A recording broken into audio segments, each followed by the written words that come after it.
the picture represents the coat represents the great spirits of protection, with the top brown hat for shade to block the sun, and the stick for holding itself upright. Well, the houses are for the Native Americans to live in, and the roofs are made out of hay, the walls are made out of bark, and some actually tie tree saplings together so they can put the tree bark on it, and it has a perfect opening for a door, and it has no windows, just a shape of a window. The pottery was for collecting food and water, and maybe some herbs. The Native Americans dressed as animal spirits because they believed it gave them great power before going into battle.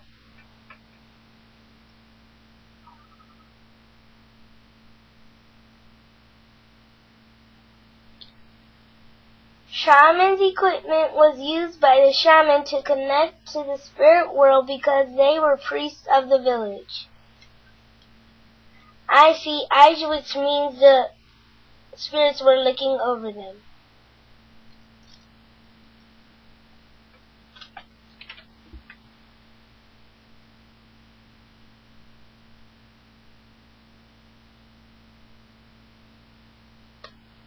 The armor was used to protect themselves in battle.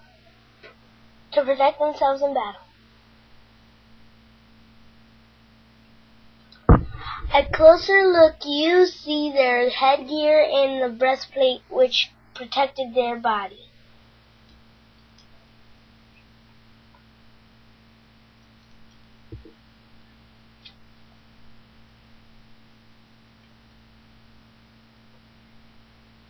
Bows and arrows and knives were used for hunting and fishing for food.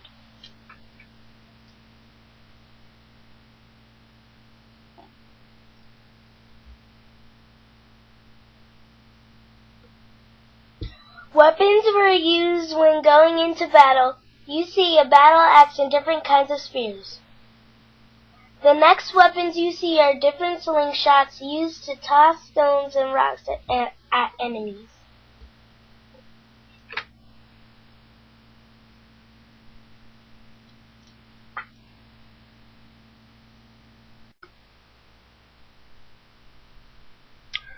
This trip to the Heritage Indian Museum brought back memories of my great-grandmother. She was born into the Cherokee tribe, and she was a French-Canadian Indian. And I was told that she was a great storyteller. She told a tale that went like this. My story is told on buffalo skin. It begins with my tribe, the Cherokee. We once had a time of famine, because for many days we had no rain. And because there was no rain, there was no grass. And because there was no grass, there was nothing for the buffalo to eat. No grass, no buffalo. Until one day, a little boy began to play a drum. And as the drum played, there was a flute. And as they heard the drum and the flute together, the men and the women began to dance. Imagine it. The drum and the dance and the flute in harmony, playing for the rain. The more the drum played, the more the men and women danced. And the more the men and women danced, the more the flute flew higher in the sky in perfect harmony, until one day the rain happened.